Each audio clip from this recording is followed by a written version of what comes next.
So I want to start off this podcast today with a little bit of a shout out to an amazing man called Brian, who is a part of the Hive podcast. So hi Brian, if you're listening.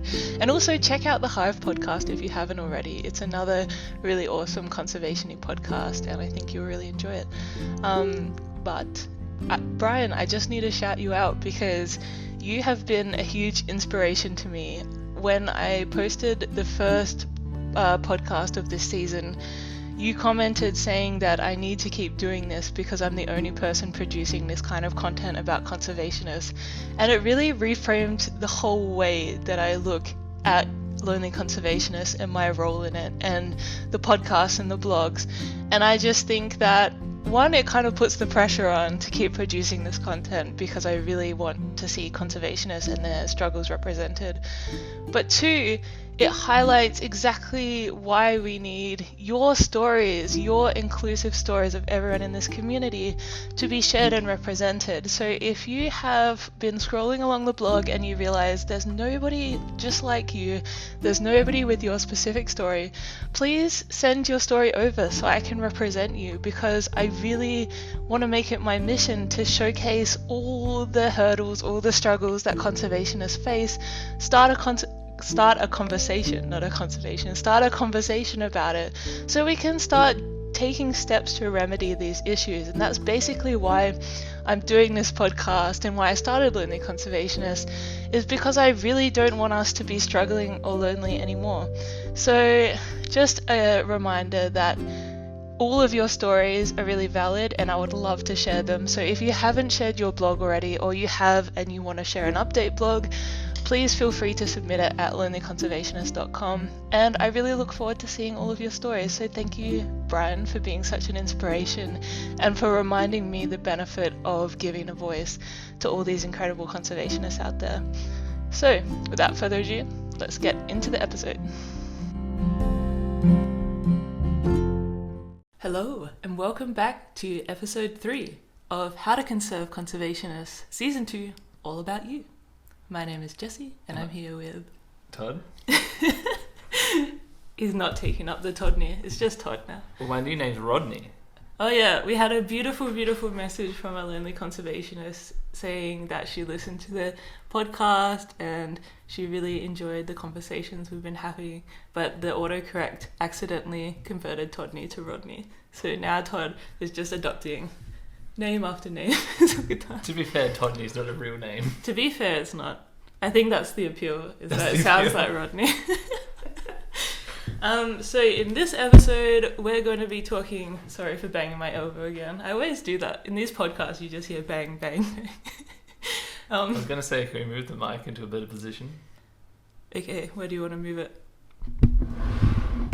So for context, we have one of those oldie set of plastic drawers, you know, from like Cheapest Chips, and a microphone just sitting on top. Cheapest Chips isn't even a Melbourne thing. That's a very South Australian thing, like a $2 shop, a dollar store, whatever you call it, all around the world. They sell stuff that are cheap as chips. Yeah, it's Cheapest Chips. Although in today's world, chips is now like $10. So back in the day when there was no inflation on the price of chips, things were as cheap as chips. Anyway, very distracted. This episode is all about being a conservationist in the LGBTQIA plus community. And we'll be referencing the blogs of Theia, which at the time of writing, the blog is written under Fen. I'll link it below, and Matthew. So I'll link both blogs in the show notes and you can follow along with us. But to start off with, I just want to acknowledge that, so over the past 2 years in Lonely Conservationist, I've had conversations with people all throughout the LGBTQIA plus community, and it seems to be like there's a lot of differing opinions about preferences and opinions within the community. So it's going to be very challenging for us to talk about this community and the experiences in a way that appeals to everybody. So we have just chosen these 2 blogs as blogs we think are really indicative of 2 experiences that we think are going to be very relatable. And these blogs have done really well and were loved by a lot of Lonely Conservationists. And in fact, one blog actually led to an LGBTQIA plus chat in amongst the Lonely Conservationists, which brought a whole heap of LGBTQIA plus Lonely Conservationists together. It is a mouthful, isn't it? It is a mouthful. It keeps growing, which is great. I don't want to exclude anyone. So yeah, these blogs have had such a big impact in the community, and this is why we've chosen them today. But like straight off the bat, we acknowledge that there is some differing opinions within this community, and I understand, if speaking from kind of outside of the community, that we can't appeal to everyone with this discussion. It's a really big topic in a big world. Yeah, and I don't think we'll capture all of it in one episode. Also, the letters within the acronym all don't know 100% about all the other letters within the acronym. Like lesbians don't know everything about trans people, and intersex people don't know everything about what it is to be bisexual, for instance. Yeah, everyone has their own experience. Yeah. There is unfortunately maybe some beef between the groups occasionally. Yeah, and it's a shame. Everyone seems to hate bi people. Yeah, and it is a huge Poor shame, because how are you going to expect to have effective communication outside of the community when there isn't a cohesive, like, understanding reach within the community? And that's what kind of is a big shame. Yeah, it's like 98% great, but you just get like that 2% of haters. Yeah. Who were like, they were going to be like a bitter person to begin with, but then like they happen to be gay. Yeah. So like, it's okay for me to say this because I'm gay. It's like, no, you're still saying a mean thing. Yeah. Being mean is like never okay. Just don't be mean. So to kind of start off with Todd and my experience in this area, like, so we've basically chosen all these topics because we don't have as much experience about any of these topics as I did with the ones in season 1 and the book. But I feel like, so Todd and I encompass the A section of LGBTQIA+, but that is not really relevant to anything. It's not really relevant to our ability to get work or who we identify as, so it hasn't inhibited our lives at any point. But I thought we would just talk about our experience and how it is hard to live with not a lot of representation, and how that might make you feel growing up and not knowing if how you feel is normal or correct, or if it's even valid to feel that way in the world. Yeah, it impacts people's lives very differently in different amounts. Yeah, so I have barely heard anything about being asexual in the LGBTQIA plus community. I've heard about, like, here and there, I think BoJack Horseman is like the one piece of media where the character Todd is asexual, and then that's a plot line. He gets an asexual girlfriend, and I don't think I've seen... Well, you see through the whole show him go from like not really thinking or worrying about it, and then he gets to an age where it's like, hey, actually I've never had a relationship, this might be a problem. Yeah. To like, oh, I guess I should get a girlfriend, but it doesn't feel right. And yeah, and then it's really good. Yeah, I don't think I've seen any other representation of being asexual in the media. And also there's a big spectrum. So I feel like there's demisexuals, which is definitely what I am, where you can't be physically attracted to someone unless you 100% feel comfortable in knowing them. But then there's people who are aromantic and they just opposed to anything romantic, or completely asexual, where no matter if they know the person 100%, they're married, they still want nothing to do with sex. So there's a big spectrum just in that one letter, which means that even if you identify with some of it and not all of it, like Todd in the show didn't even want to have sex with his girlfriend at all, but it is not a representation of every asexual person. They might be like comfortable with one person, a few people, like there's a spectrum. And it's even hard when you don't identify with everyone in that one spectrum. I remember when I first met you perhaps, I don't know if you were joking or not, but you were like, oh my God, I give up. I'm just going to be asexual. And that really excited me, because I felt like I was definitely leaning towards asexual. And that's what got me interested in you. Because I still had crushes on people, but like I'd never had a positive, intimate experience. Yeah, and that was like, so I thought, you know how they use the word sex as like, that's the thing, that's the benchmark when people say it's better than sex, and everyone's like, whoa, this is a universally good and love thing. And in shows, I remember like watching Everyone Loves Raymond or something as a kid, and everyone's taught like the guys are frothing over it. That's like the plot line of every movie and sitcom is like how much people get laid, how much they want to get laid. And to feel like you don't care about it, or that it's not a pleasurable experience for you, like over and over again, it felt legitimately like this was a universal joke that the world had, that was like sex wasn't good for anybody, but it was just a front people were putting on, like it was like this made up thing, like Santa Claus or something. Like that's what it felt like, that I thought the whole world was lying, that this could possibly the best, most pleasurable thing you could experience. That's interesting you had that response. I just assumed there was something wrong with me. Not the world. Interesting. It's just a window into our psychology. Yeah. Well, I don't know. It didn't really affect like your life in conservation. No, it didn't. Much. It like literally it only I think it was just a very personal. Because asexuality is not about who you're attracted to and who you present yourself with in public. Nobody's gonna judge me for not having sex. It's not gonna change your job interview. How that goes, it's not going to change. The only thing was my friend at school called me the 40-year-old virgin. And that's just the stigma I had to live with. But that's like, so that's our like kind of niche perspective, because in that regards we understand what it's like not to have representation in the media or like in the world, and we felt isolated in our views and thoughts on something that was considered very normal but turns out like wasn't, and probably isn't for a lot of people.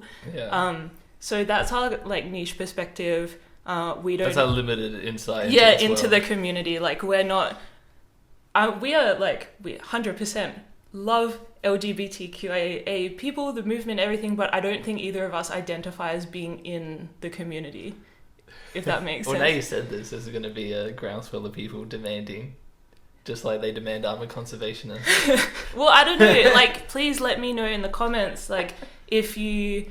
I feel like other asexual people have a bigger... Like, just say they were totally against sex, full stop, and they can't find a partner or solidify a partner because every single time that comes up as an issue, like, it's just so convenient that we both feel... or that we both see eye to eye in this, and that like this is not an issue for us. But I can imagine how hard it would be to date if you had zero interest in sex, but everybody out there on the market like needed physical intimacy to have a successful relationship. So I've never identified as being in the community because I never felt what is it called? I never felt marginalized because of this preference. Like I never felt like I, as a person, had any limitations because of this. My job was restricted. Like, I don't feel like I kind of deserve to be in the community because I've never been fighting for anything. Yeah. And I know a lot of people feel like this. Just say they've been in a committed relationship with the opposite gender for a long time, and they know in their heart they're pan or bi, and they would love to be with the right woman or man or whoever the same sex gender they are, but because they've been a long-term heterosexual relationship for a long time, they don't really feel like they belong in the community because they've never had to fight for their rights, because they just so happen to have found the love of their life in the opposite gender. If that makes sense. It's understandable they feel like they're not in the club at that point. Yeah. Even though they totally are. Because I knew a YouTuber that just came out as bi, but she's been in a long-term relationship with a guy for ages. So it's like, it was good and interesting to see that she felt like coming out was such a good thing, and that she wanted to own that space, even though outwardly facing she was with a guy and she just had this nice heterosexual relationship. And you definitely have like a bunch of pessimistic people be like, oh, she's just doing that for attention. Yeah. Which is like not useful. Yeah. So I wanted to come in today with that context of like, yes, like we kind of have this like one niche experience, but we have never been marginalized because of that, and it's never impacted my ability to get into the conservation industry. In fact, when you're isolated all of the time, it's not necessarily a bad thing that I don't care about sex. Yeah. Everyone has their own unique personal experience, which I think it was like very popular in the Tumblr days to like, we'll just make a name and a bucket to put everyone in, and everyone can like feel nice with their name and badge. But like, I don't know, I feel like it's too much of spectrums. It's too much like mix of everything that people experience, and it changes over their lifetime. Yeah, exactly. That's why I hate...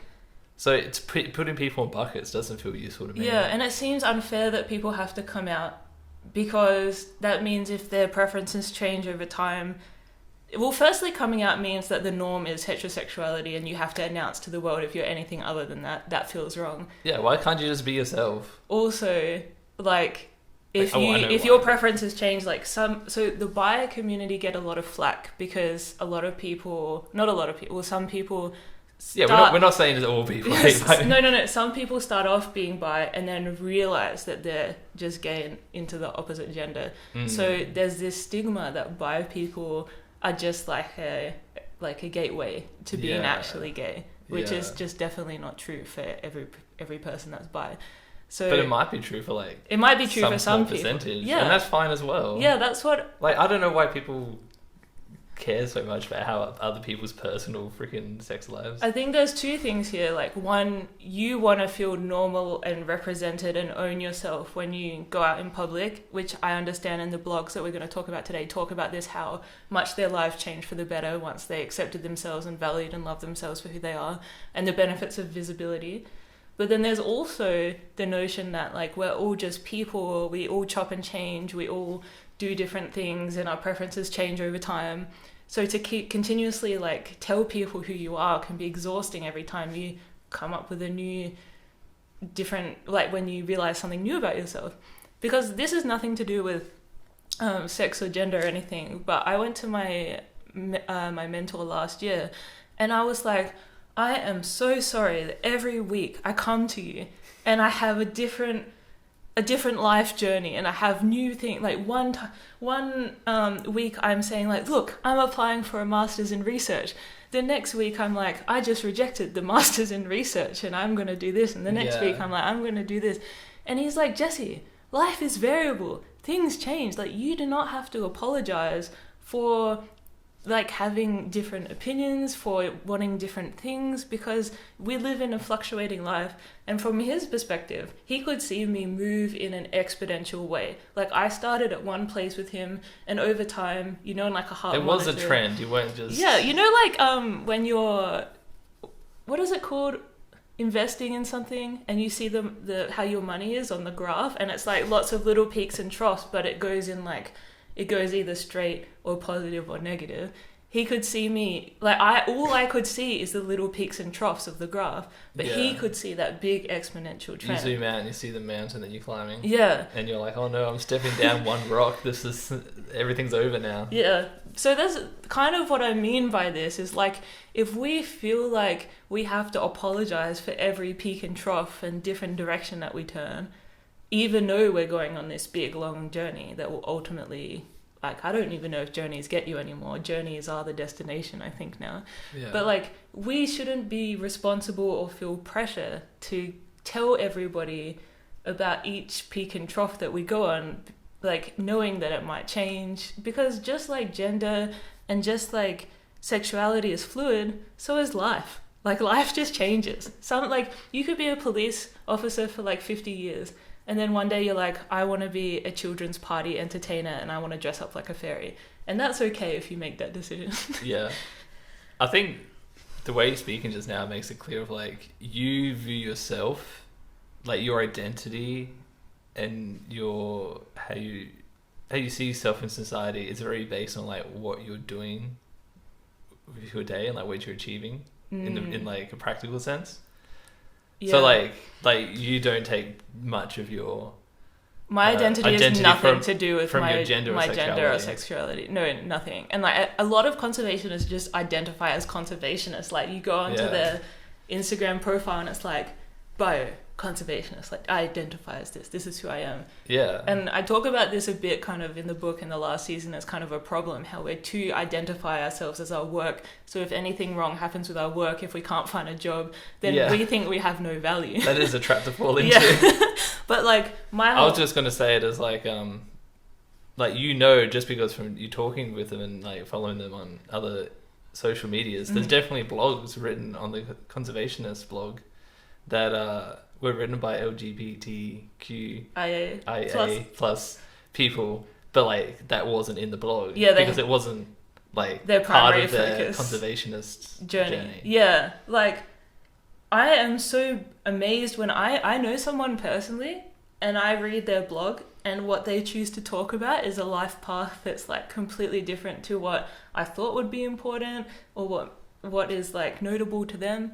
So I think how you identify and what you choose to represent your life with, be it your job title, your personality, your sexuality, your gender, whatever is important to you, that's okay. Like, I think it was really interesting for me to like have this conversation and say, I've never identified myself as my gender or sexuality, and that's because I've never had to. You can take it for granted. I've never been marginalized because of it, so I've never had to make a bigger deal out of it than is needed to be. Like, I've never had to continuously, every time I meet people, tell them what my pronouns were. I've never had to continuously, every time I meet people, tell them like what I want them to know so I can feel comfortable and safe doing my job. Is this that cis white man privilege they're talking about? Yeah, and so this is... It is a bit. I can understand it. This is really interesting as well. So I remember reading this article that said if you're in a meeting and you use gender-neutral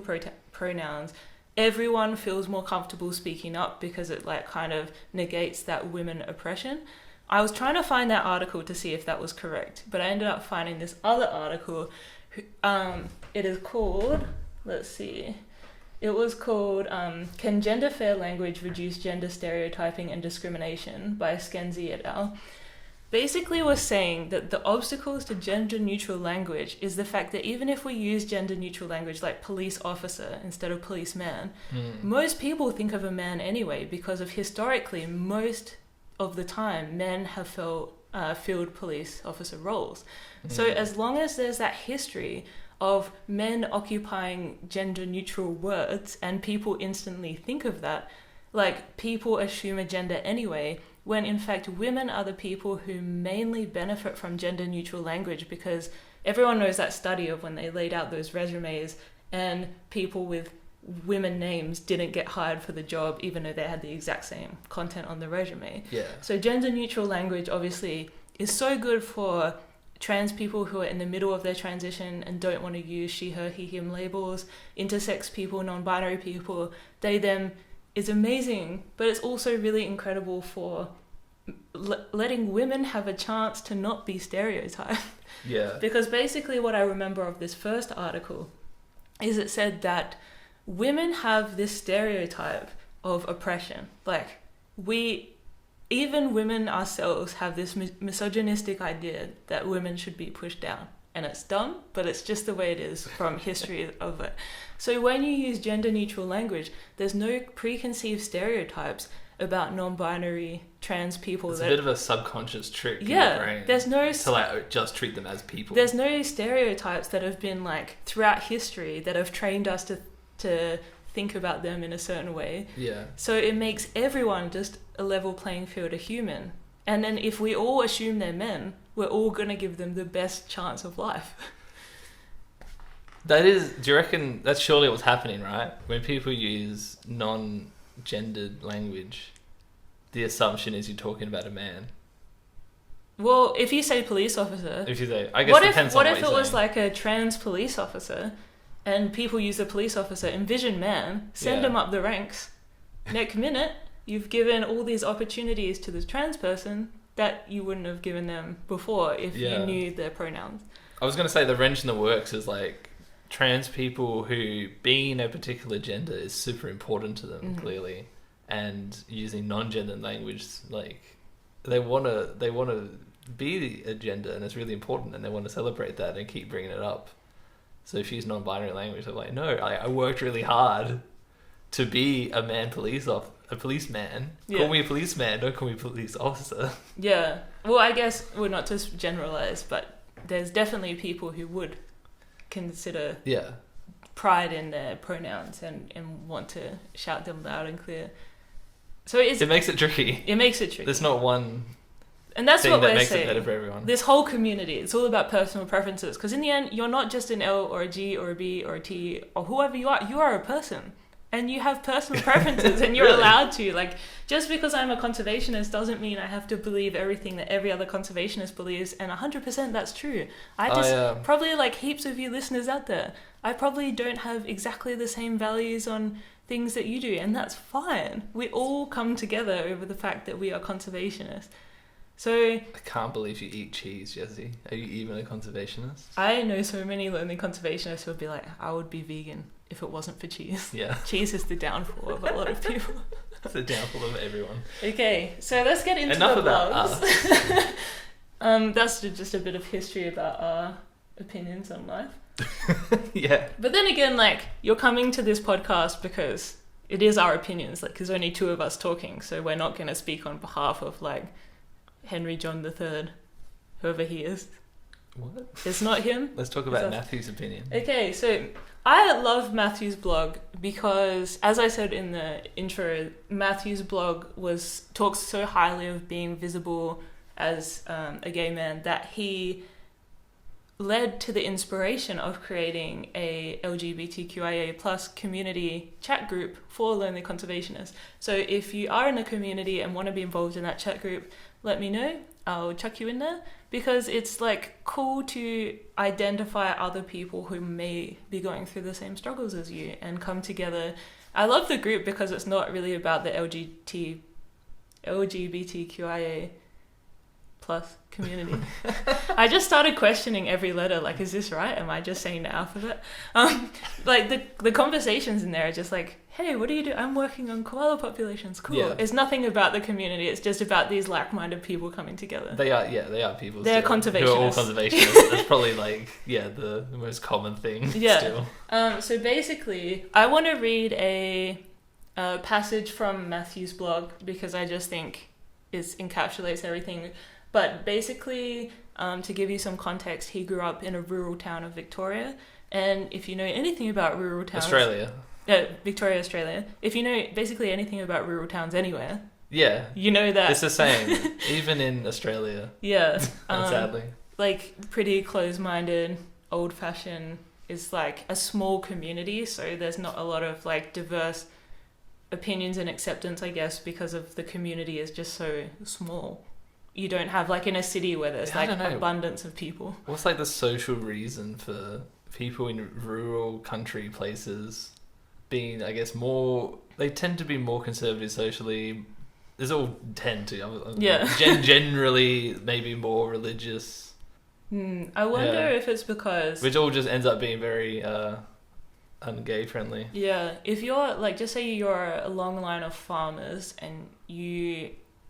only really go out to the pub or to the shops and you're on your farm, and because it's like a lot of your work is passed down, maybe a lot of the values of your family has also been passed down. Is it just the size of the communities? You end up with a bit of a monoculture. Yeah, maybe. You can't have like, here's like the skateboarding crew who do this, or over here, and here's like that. It's just, we are all in the same boat of farming. Yeah. We all hang out with each other. We all end up being sort of the same. Yeah, I wonder why. Subculture. If you're from a rural community, like, feel free to weigh in on this and to let us know your thoughts, because it's interesting to, like, I just Why are you all hicks? I blatantly go in saying, like, as you can tell from just being in a rural town, and that's a stereotype I have of rural towns, but maybe there's some really progressive rural towns, like, I don't know. But at the same time, I've never been to a rural town and, like, talked to someone and not talk to someone. No, I mean, like, they're universally the most friendly, lovely people. Yeah, like, you go to bakeries and they're like, oh, where are you from? Because they know you're not from here, because they know everyone that's from here. Yeah.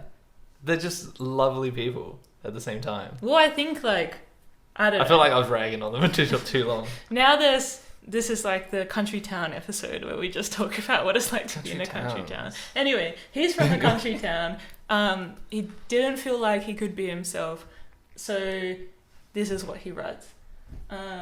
When I reached my teens, I realized I was gay. The confusing realization came about because I was starting to find the same sex attractive, but also because other kids were picking it up and the bullying had begun.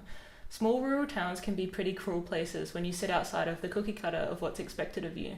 After being called a F-word too many times, I made the silent decision that I was in fact not gay, as if that was a choice you can make, right?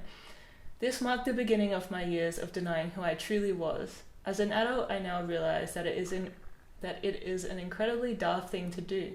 If you lie to yourself and others about who you are, that lie is going to completely warp your sense of self and in turn skew the decisions you begin making. You can't possibly make the right decisions if that's what you're doing. That's pretty sad. Yeah. I find it so poignant when he talks about this, because it's like, if you can't be true to yourself and acknowledge who you are, how can you make decisions based on your wants and needs as a person if you're lying about your wants and needs as a person? If I'm pretending to be someone that's not me, what decisions do I make to fulfill that persona, not what I actually want to do? So your whole life just begins to be really hollow and not enjoyable, I guess. It's pretty sad. So then basically Matthew moves to the city. He goes from the rural town, he moved to Melbourne, but surprisingly, he holds on to these notions of homophobia due to the way he was raised. So he keeps pretending to be someone he's not, despite moving out of that town. Because he internalized this lying to himself. Yeah. And it's just been so ingrained within him that this is the norm. And like, how can you not think that? Like, going back to our experience, if there's no representation and you think, and everyone's telling you it's wrong, how can you possibly accept that it's fine and normal if there's no indication in your life that it is fine and normal? Yeah. I guess it's surprising that he was now in an environment of like a city. Mm-hmm. And like, we live in Melbourne as well.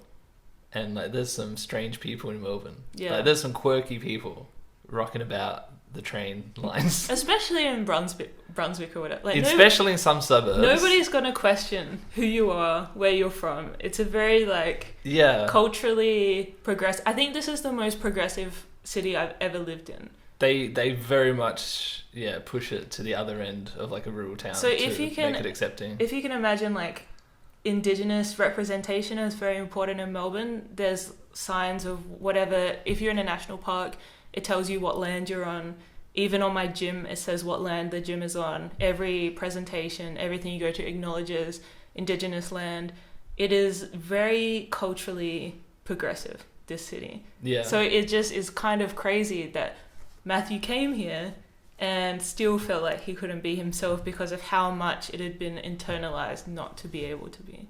Eventually he did come around, but it was years. But because of he was still hiding everything about himself, which meant his studies really suffered because I don't think he was studying what he wanted to study. And for the longest time, he was just going through the notions of P's, get degrees, just trying to get by basically and just live this life he wasn't happy with. Yeah. But eventually he realized that owning himself and his sexuality was so important, and he uncovered ecology at the same time, and he just started, once he acknowledged one part of himself, everything else started falling into place. Like, oh, I'm allowed to like men, and I'm allowed to study ecology, and I'm allowed to find plants and birds and tigers enjoyable. Like, everything falls into place once he acknowledged who he was. So he talks a lot about the importance of visibility for conservationists who are in the LGBTQIA community, because knowing each other is there makes the space a bit safer, more comfortable, and you can all truly be yourselves together. And I think that's really what I got from Matthew's blog, is the importance of acknowledging who you are and feeling confident and comfortable enough to be who you are. And I'm actually really proud of him, because at the end of the blog, he was talking about how hard it is to find jobs in the industry, which many of us have experienced. Yeah, this poor guy finished his uni just in 2020. In COVID. With COVID changing the world. Yeah. And he's had it rough. He considered going back to find a job in his town and thinking about the apprehension of doing that. But then he goes on to say that he now knows who he is. He acknowledges the value he has as a person. And he would be, if he did choose to go back, I'm not sure if he did. Matthew, I'd love to hear from you. If you ever want to do a part 2 of your blog, I would love to know. But basically he says he's comfortable and confident enough in himself that he would be happy to go back and not be the same person he was last time he was there. Yeah. Yeah. So I just thought like his blog was really a beautiful message to other LGBTQIA plus people in the community to say being visible is important, to kind of say like a nod to it's okay to be who you are, and also like how amazing is it that you've uncovered your true self and you get to live this life that you really truly want to live because of who you finally acknowledge that you are. I loved how open and honest the whole blog was. Mm-hmm. It felt like, just a really honest self-reflection of his life. But also, like, I love just that messaging. And some people, this is the thing as well, some people might not like being visible in their job. They might think, like, my sexuality doesn't matter. But I kind of love Matthew's stance of, like, it's important to acknowledge that I'm gay in conservation in hopes that if other people are gay, they don't feel like it's a barrier into getting into that career. That thing about representation, like owning not your responsibility, but the power you can have as, like, if you do own your space. So I thought, like, that was an amazing message from Matthew, and because that group was created straight after he published his blog, it meant that his blog was inspiring and it did have tangible impacts on the community. And I love that for people to create tangible change with their stories. Like, that's what these blogs are all about. It's about inspiring people. It's about making an impact on the community. And Matthew, you definitely did that. So congratulations. We're very proud of you. And another proud parent moment.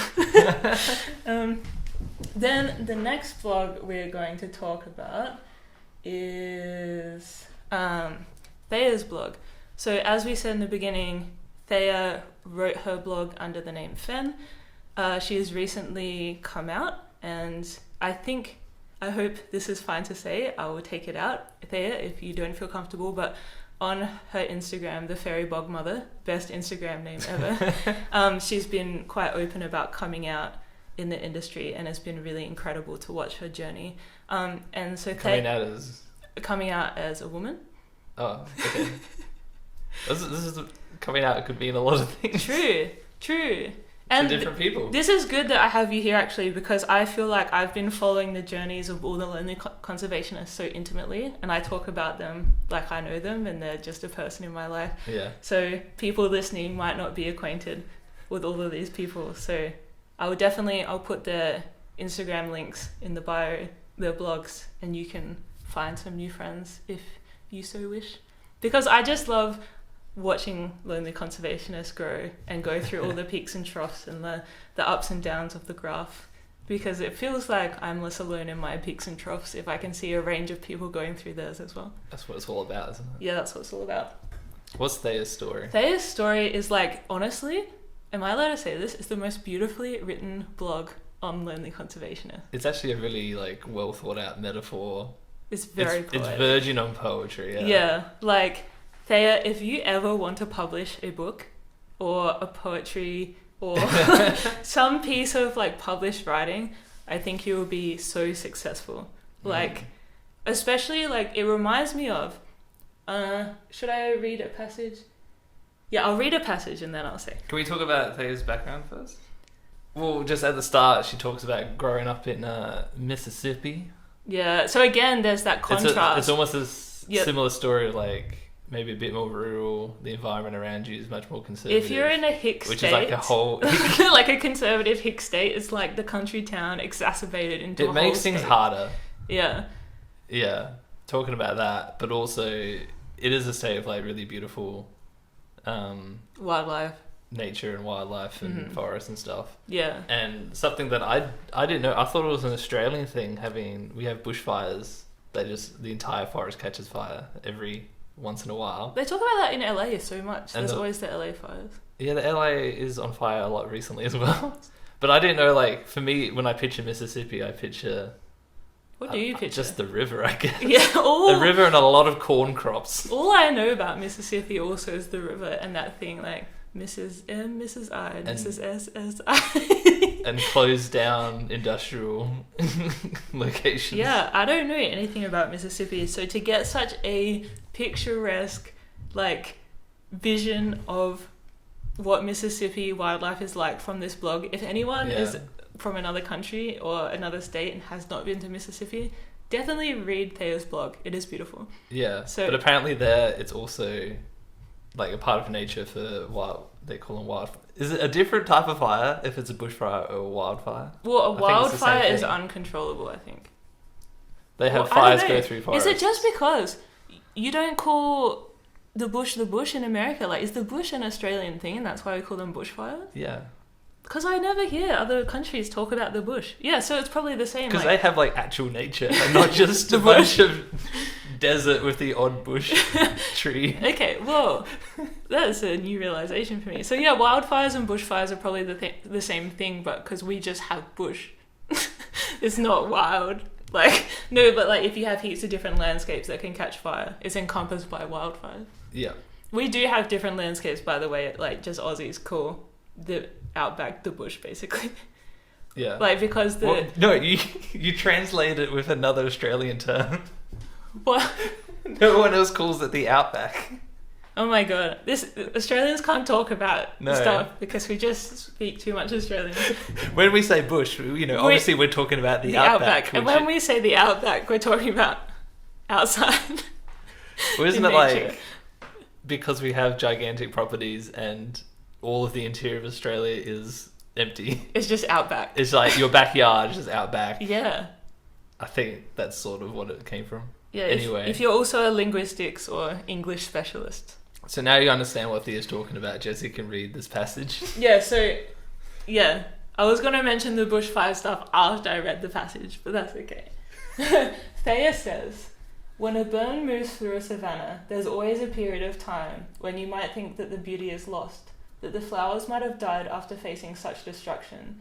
Before the new growth emerges after the embers dwindle, it is hard to believe that the ecosystem will rise again to full glory. Time proves us wrong in these moments, though, and likewise, I am in the process of recovering. In the time since then, I have spent a lot of time doing similar things to what I did before coming out of the closet. However, this time I get to be myself. I get to wear makeup if I want to show off my tattoos and earrings. I'm still in the process of getting back on my feet fully. It's been a longer process than I had anticipated, starting from scratch. So freaking beautiful and metaphorical. And this is what I was going to say before. Theia, if you want to write a book about nature recovering as people recover, I swear there's money in that, because like in the 2009 bushfires, they destroyed Victoria. Like, we call it Black Saturday. It was horrific. The recent one? No, the 2009 one. Oh, 2009. Yeah, so basically, I know somebody who lost 2 daughters in those bushfires, someone I teach with, and she said to me, everyone asked me why I didn't leave after that, but she's like, I came here to live in nature. I acknowledge the consequences of nature, and as nature regrows and rebuilds, I also heal with that. And it's just such a common theme, especially if you've been in the LA bushfires, if you've been in the Australian bushfires last year. There is such healing power from nature recovering and you recovering alongside it. And I feel like the way you write there is so stunning. You could bring people to tears with just, if you wanted to get into the market of writing for people who have recovered alongside nature. I feel like you're just doing the world a service. But until then, we're so honored and privileged to just have your blog to begin with. Yeah. Like, it's just so beautifully written. And she also says, back to being in Mississippi, so prior to Theia's coming out, this blog was written in the time when she recalls coming out as gay. So this is pre-transition. So correct me if I'm wrong, Theia, and I'll make a note in this podcast. But I get the perception that this blog is written from the perspective of coming out as gay and exploring things like makeup, changing clothes, and And she doesn't mention at all being transgender, but she does mention like wanting to put on makeup and earrings. So, like, it's the kind of thing you look back on and be like, it was obvious in hindsight, wasn't it? Well, I think just becoming more of her true self, and sometimes that takes baby steps. Sometimes you need to go in, like, take small chunks of what feels acceptable. It's especially in a redneck state where it's like very hard to be who you want to be and there's a lot of pressure. I think sometimes transitioning to be your truest self in the smallest steps possible, it's like maybe is good for you, but maybe it's just the best way to be safe and comfortable in your environment to do it that way. So future Jessie popping in here with a note from Theia. She just wanted to clarify that at the time of writing the blog, she did consider herself to be a cisgender man coming out as gay. And since writing the blog, she has then come out as transgender in 2020. So at the time of writing, she didn't identify as trans. If anything, she considered herself to be non-binary. So yeah, I hope that sets the context, and thank you so much, Theia, for clarifying this for us. Well, that's what gets me the most. The fact that she makes it sound like even just coming out as gay, she basically lost her family. Yeah. Like, support. Like, obviously they didn't take it well. And so, and yeah, being in the whole community like that, it shows you how important being true to yourself is. Mm-hmm. Like, to Theia, it was obviously worth losing all that support network to gain herself back. Like, it'd be so difficult. Mm-hmm. It would be so hard. But Theia's like, well, it's worth it, otherwise I'm not being myself, and that's even more painful. Like when Matthew was speaking, his studies failed. Everything was failing when he wasn't being authentic. Yeah. So it goes to show how it impacts your whole life. Yeah. So, but it shows you how impactful it is and how high the stakes are. Mm-hmm. That people will have to make choices like this, which is awful, which shouldn't be the case, of course. And that's what annoys Todd, and he gets into a lot of arguments with people when people in his old... So he's moved jobs from his old shitty job that he talked about. So it wasn't a shitty job, but he talked about a lot about the closed-mindedness of the people he used to work with. He doesn't work there now. But back when he did, he was always getting into fights with people when... Discussions. Debates. When, like, on the news, there would be something about being transgender, and people would be like, oh, why do they even bother? And Todd is like, you don't understand how hard it is and how much effort it is to transition. Why would people be just doing this for fun? You would not do it just on a whim. Yeah. It is a really big deal that is life-changing and, like, can cause relationships with your family and friends to be destroyed. Yeah, it's not easy because... You do not do this thing lightly. Especially having to educate your friends and family on new pronouns and to have a dead name, but then to be so understanding in your friends and family taking the time to get used to these changes. Like, you may have sat with it for a long time and you finally acknowledged it and it's easy for you, but watching your whole family having to, like, take the time and effort to catch up with you as well. It is such a big process that nobody does for fun or for the hell of it. It is so important and meaningful that people are supported in these journeys. Yeah. Because it's nothing to be taken lightly, because as Todd said, like, you lose friends, you lose family, you could lose a job. I don't know what dickhead employer would, like, fire you for it, but they could. If you get a good lawyer, you could get some money out of that situation. But, like, it is... I think even in America they were like, some politicians wanted to make it, like, legal to fire people for being gay or, like, anything weird. Oh, my first night in Indonesia, when I came back, I turned on the TV, Judge Judy equivalent is on, convicting someone for being gay. Like, just being gay is illegal. Yeah, and I was like, holy shit. Like, this is the crime. This is not just a description of him. Like, this is the crime. Yeah. So this goes on nicely to when Theia talks about still being gay in Mississippi while being a total geek for nature and conservation has its drawbacks. When I wander in the woods, I usually make sure at least one person knows where I'm going, or I wait till a friend can come with me. If I wear makeup and feminine jewelry, I avoid more rural areas. So this is really reminiscent of like racial discrimination, where your access is actively being lost to certain areas. It's unsafe to go out alone. It's unsafe to go to certain places. Like, your life could be in danger from making this transition. That's why we It's really, pretty horrifying to yeah. hear. Like, how can anyone make light of this and say that it is an easy or a flippant thing for people to do when they're putting their lives at risk in some cases? Like, Yeah. it's just crazy. I'm just horrified that it's like a legitimate threat of like someone not liking how you look, and because you're in the middle of the forest, they might be violent towards you. And what's crazy is, so I saw this post on like the internet the other day. I don't know where I saw it, but this guy was wearing a badge that says he, him pronouns, and people are so transphobic that they see these he, him pronouns. This guy was a cis white man, and people would go up to them and specifically say her and she, because they thought that if he was wearing this badge, he must have transitioned, and thus we must call him his original pronouns. But he was a cis man, he didn't know how transphobic people were until he started becoming an ally and representing his pronouns to make it more accessible, and then he was getting treated differently. Yeah. Can you imagine a white man being treated differently? He got mistaken for not a white straight man. I know. Oh, that was his first mistake.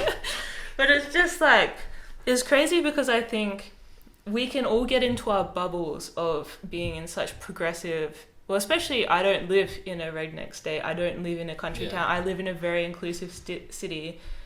I get into this bubble of inclusivity and acceptance. And when I was in Indonesia, and I can't even hold hands with Todd, and it was like I could have got arrested for living unmarried with Todd, like just not even gay, just a straight relationship but not married yet. Yeah. Like, it's just crazy to think how much people have to fight for their rights to live legally privileged, like just to have a normal life. Yeah. Just because of who they are as a person. It's crazy. Yeah. It's definitely something you sort of like maybe left out of your book just because it's not a personal struggle you've had. Yeah. Well, because I have... But it is a massive struggle to a lot of people. I have the whole section on sexism, so I can speak infinite experiences on what it's like to be like discriminated against because of my gender as a woman. And so I wrote a chapter about that. But I have not been discriminated against for being gay, but when I went to South Africa, everyone on camp thought me and my best friend were gay because we're very close, and apparently I was wearing rainbow shoelaces, which I didn't even think of. I didn't think of as a cue. This was in 2012, so like a while ago. And then I just was sitting at a table with all these people, and they're like, oh, so how long have you guys been together? And I was like, oh, we just met like 2 years ago at uni, and we've been like traveling ever since, blah, blah, blah. And I got to been like, and then I realized like, oh, I know I meant you continue to make it sound like you're a couple. I had a boyfriend at the time, so I was like, oh yeah, it's challenging leaving my boyfriend. And he's like, what? I thought you guys were a couple. And I was like, why do you think that? He's like, you guys are so close and you're wearing rainbow shoelaces. And I was like, oh, I just like rainbows, I just like colours. Yeah. But he treated us fine, and everyone thought we were gay, but nobody mentioned anything to them. Yeah, and I didn't get discriminated over. I was just more in shock because I had to... it's not a problem for you, and like that's such a good thing. Yeah, it was interesting that I had one experience with it and it was positive. So I hope that a lot of people in conservation, because conservation is a bit like you are fighting for species that can't speak for themselves. Hopefully there's that kind of empathy that resonates through the community where you acknowledge when things are unfair or when discrimination or something is happening, because the whole premise of our job is being empathetic and trying to help the planet. So wouldn't those kind of values translate a lot of the time? Well, this is what surprised me. I thought like conservationists, they're a bit of a hippie, touchy-feely crowd, you know. Are we? I thought, you know, most of them would be totally okay with the LGBTQIA QIA plus. The letters. Yeah, it obviously depends where in the world you are. Again, working in Indonesia, I could not be gay. And a lot of people do work outside of their home country. And it was illegal. Gay marriage was illegal in Australia until a couple of years ago. Do you remember what year that was? Yeah. And then it was just a plebiscite as well. It wasn't even they didn't agree with our vote that we voted. At the time, our Prime Minister had a lesbian sister, and he refused to make gay marriage a thing unless the people spoke for it. It was ridiculous. But other countries have engaged in an interesting and drama-filled politics, and Australia just has the stupidest politics. No, Australia's very crazy. It's not even drama or interesting. It's just really stupid. Yeah.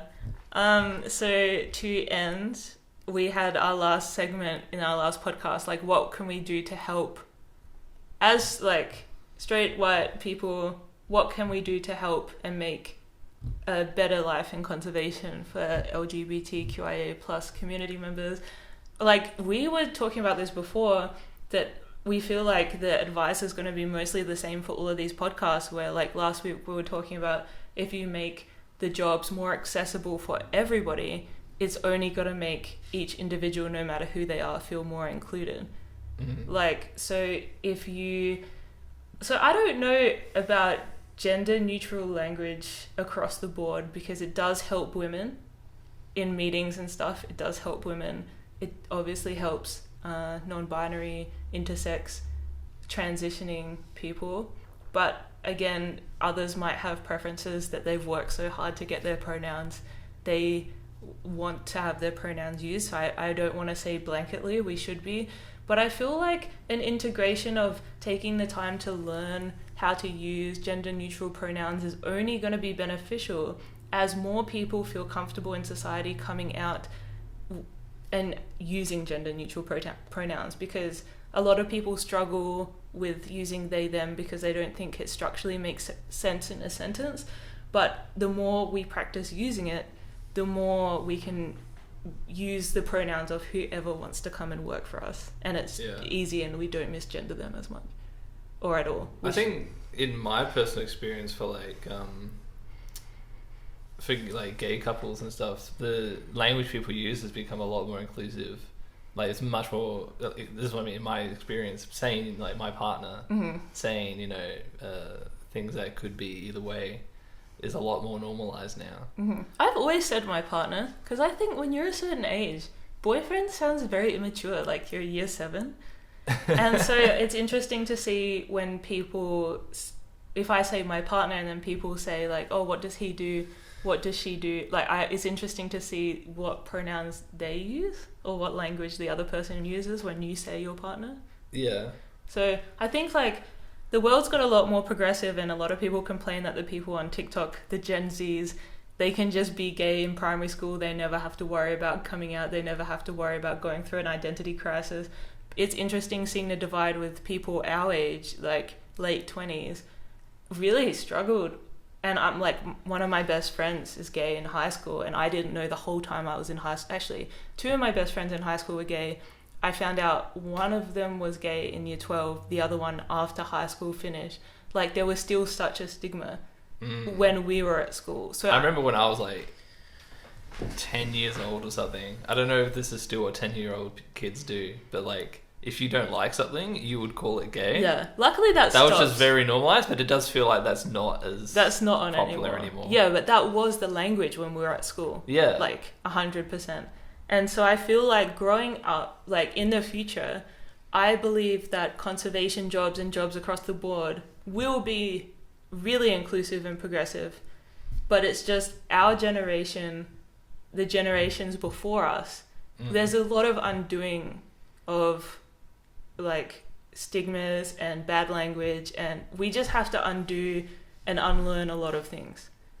And that's on us. It's a personal responsibility, and that's part of why we're doing this podcast, is that if you didn't listen to the intro podcast, the reason we're speaking about people's stories and they're not a guest on the podcast is because it's not people's responsibility to educate us. Like, it's not the victim's responsibility ever to educate the perpetrator. They're already trying their best just to live their normal lives. Yeah, the whole point of these podcasts is that they've already told their story on the blog, and we're shedding light on that. So you can go back and read their blogs.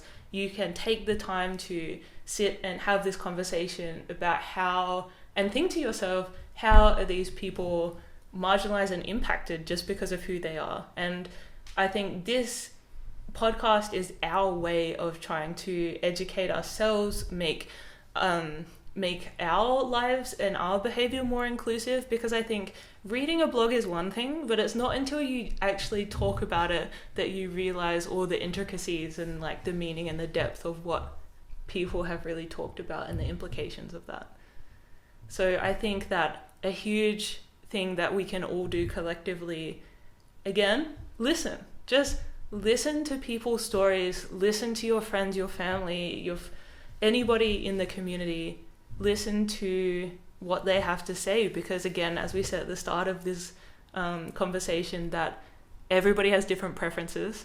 And maybe what we said, if you're from the LGBTQIA plus community and you don't resonate with anything we've said, that's totally fine because everyone is different, and that's why it's so important to listen to people, and especially if they're close to you, find out what they want you to talk and behave like, and just do what makes the people around you comfortable and happy. You make it sound so simple. Well, even so, before this podcast, I reached out to Theia because Theia's blog has the name Fen, and because she just went through this transition, I wanted to make sure exactly what name I should call her and the pronouns she wanted me to use. And that took 2 seconds of my time to just ask these questions. Yeah. But I imagine it would make a world of difference to Theia to hear someone talking about her in the way that she prefers. And like, this is nothing to do with gender or sex or anything, but the person who messaged the other day and called Todd Rodney, the way she was talking about lonely conservationists and the things that she mentioned was so specific to the way Todd and I have spoke on the podcast. It made me so happy to feel like she had listened to me, and she said like, I won't call you an inspiration because I haven't acted on anything you've done yet. And just like things like that she's said. And the fact that she listened to me... It really showed that she listened. Yeah, it made me feel so good and like valued, and like everything she said had so much more weight. It's so much better than I love your work. Yeah. Yeah, so it's like, it's one thing to say you're an ally, it's one thing to say things, but unless you do things, like, nothing can change. Like, this is something that it just needs to be a collective effort of treating everyone like a human, asking what they prefer, what their preferences are, making sure that they're comfortable. Like, think of your best friend, how you would treat them is how you should treat everybody that you work with, talk with, interact with. And I think, like, I guess this is different. No, it's the same with chronic illness. Like, okay, what's your specific illness? If you're comfortable talking about is there anything we can do specifically to make your job, your life easier? It's all about talking with people and building connections. Because if everyone is a stranger or a stereotype to you, then like nothing's going to get fixed, really. Agreed.